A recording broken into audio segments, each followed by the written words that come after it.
When I was growing up, black sitcoms were as fun as they were educational and spitting out some real facts.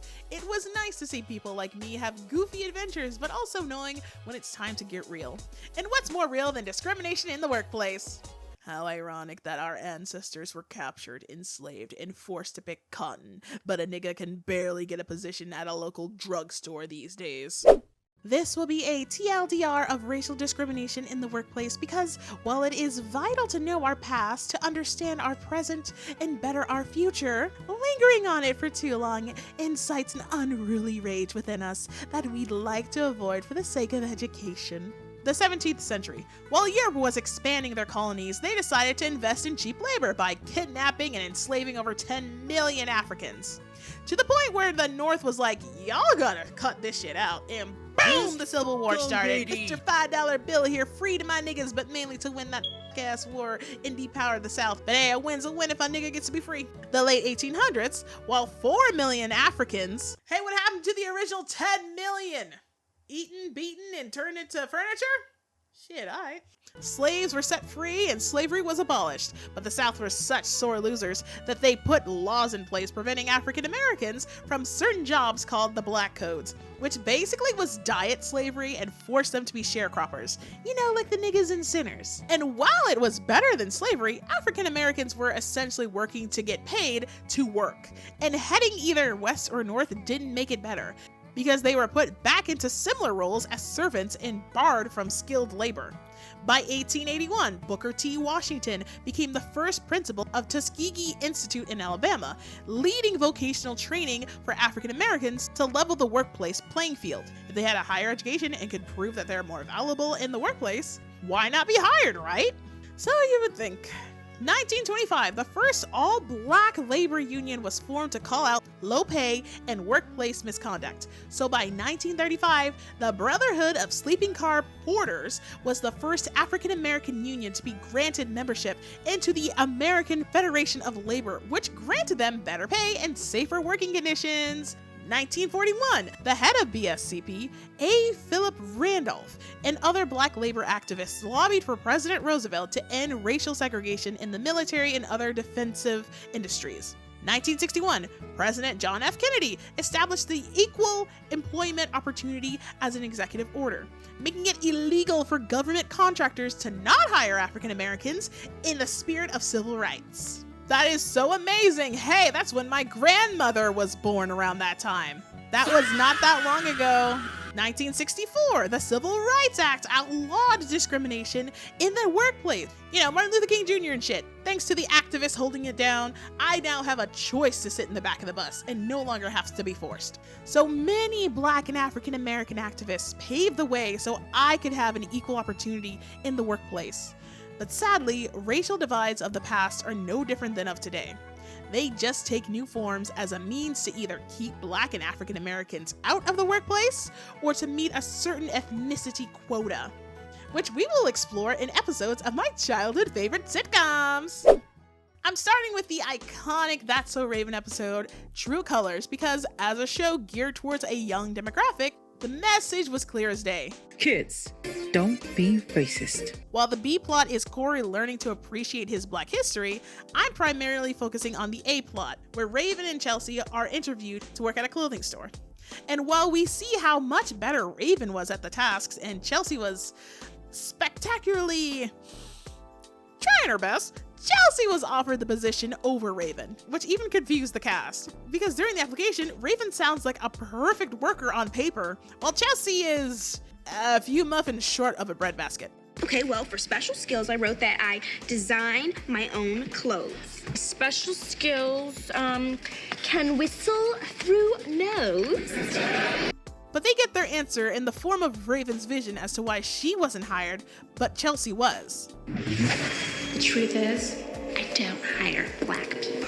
So even though the manager herself knows that Raven would be more qualified, she still gives it to Chelsea, including all the perks, just because she's white. Bitch got a top locker and everything just for being white. This is the inequality that boils my blood. Simple but a clear message of racism in the workplace. This is so not what we fought for. Even Eddie shared a story of his childhood friend being taken away from him while they were just kids. Discrimination is rooted in hate and ignorance. It just sets us back by decades, if not centuries. But I'm sure some racists would prefer that. I love how Raven's parents encouraged her to fight back. Even if they did believe me, I'm just one person. I can't change the world. Raven, if Rosa Parks and Martin Luther King had the same attitude, we'd still be sitting in the back of the bus. Now, of course, if you're familiar with this episode, I mean, how could you not? Disney Channel loved to spam it during Black History Month, and only during Black History Month. You know how Raven and the gang bust the white manager, and that's a win for civil rights. High-key need more white allies like Chelsea, too, willing to stand by her black friend's side and go against injustice. I'm not working for somebody like that. Fight the power! Yourself. Bless her soul, Chelsea is too dumb to even be racist, nor to see it. Which I'd say is a double-edged sword, honestly. When the manager wanted her to keep an eye on a black man, it was because he was black, obviously, but she thought it was because he was bald. Oh, well-meaning ignorant white women, you mean so well. Please pick up a f***ing book. I really love how they grilled the manager and her blatant racism. It adds to the comedy and lessons against discrimination of this episode. But what if instead of being denied a position you're qualified for because of the color of your skin, you're offered one solely because of the color of your skin? The Wayans Brothers episode Unspoken Token follows Sean wanting to gain experience at a new job for marketing that would better his future.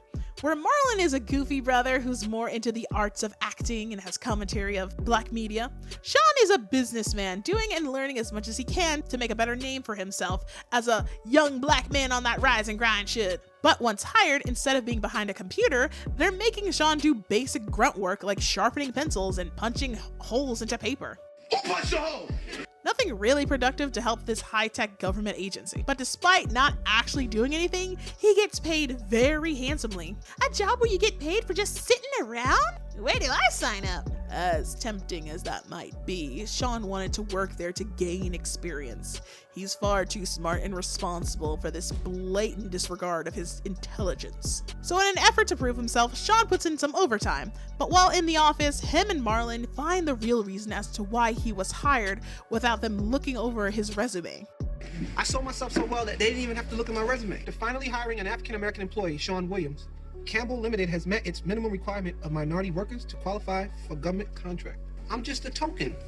Unlike Raven's situation, where it was more black and white, Sean struggles to either keep accepting the checks for benefits from the company for just having a black worker, or quit just for them to search for another brother. Quite the dilemma. After a quick nap and homage dream to Good Times, Sean realizes what he needs to do. Personally, I did not grow up with Good Times and I refuse to watch the Netflix version. But I like how Sean was inspired by his childhood black sitcom of a struggling black family facing discrimination in the same vein as him. This is why we say representation matters, especially representation of likely struggles.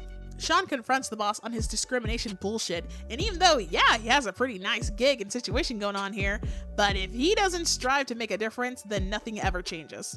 So we hired you to qualify for a contract. You got an easy thing here. Why rock the boat? Because if I don't rock the boat, nothing's gonna change. Oh, now relax, Williams. We can work this out. Peace out. Just for it to end with Sean introducing the boss to Thomas Cook, the very man that the boss applied to for that government contract. Ooh, yeah, brothers sticking it together to the man. You love to see it. Ah, catharsism. You didn't expect him to be black now, did ya? Ooh, you ain't getting that contract now, motherfucker. I enjoyed the episode's usual style of humor, but also taking the beats needed to handle such an important topic by giving Sean a challenging opportunity.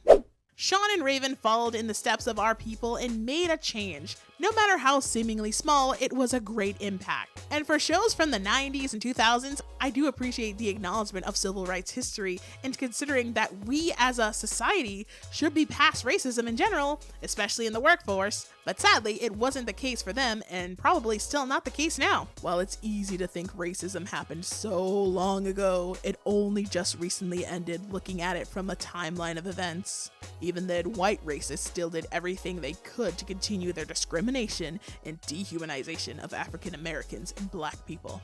Our people get to be freed?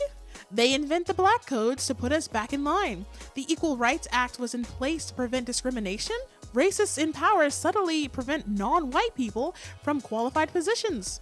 An awareness of diversity, inclusivity, and equality for an equal treatment in the workplace, Republicans cheer as a literal criminal destroys it. It may have been a long time ago, but the ripple effects just take new forms, which leaves it up to us to call it what it is. Racism. While I like to think my past year of job searching after graduating with a bachelor's degree was due to not being qualified or lack of experience rather than my skin tone, but then again, I did have a coworker in college who was very standoffish despite both of us being at the same level of authority and on the same team. I would try to reach out to collaborate on resident events since we are in sister dorms, but he never came around. It wasn't until years later that I learned from a friend that this white guy genuinely just didn't like black people and was always white knighting for white women. Not to mention recently I went to the pool with my black family literally the other year, and while we were enjoying ourselves in the pool and just, respecting the space and whatnot, no one else got into the water. Not until we left did I notice people started going back into the water and playing gleefully. So, who's to say? Racism isn't always blunt, but when it's subtle, it hurts even more. Especially as an autistic person who can't read regular social cues for shit. How the hell am I supposed to tell when someone is pulling a racism against me? When it's not so obvious. Because sometimes it's really not. Can't blame a girl for wanting to see the good in humanity just to get shot down with reality. Let that go to show exactly how stupid racism is. Simply denying access to relationships and opportunities just because we don't burn as easily in the sun? Ridiculous. Toads immature. I swear they hate us because they ain't us. They love our rhythm but don't care about our blues. These culture vultures would rather cosplay us or see our aesthetics on others than to appreciate where it came from. And that's just sad. But that is all that I have for y'all today. I hope you enjoy your time and I hope you've learned something. And let's have a discussion in the comments. I love you all. Make racists afraid again. Bye.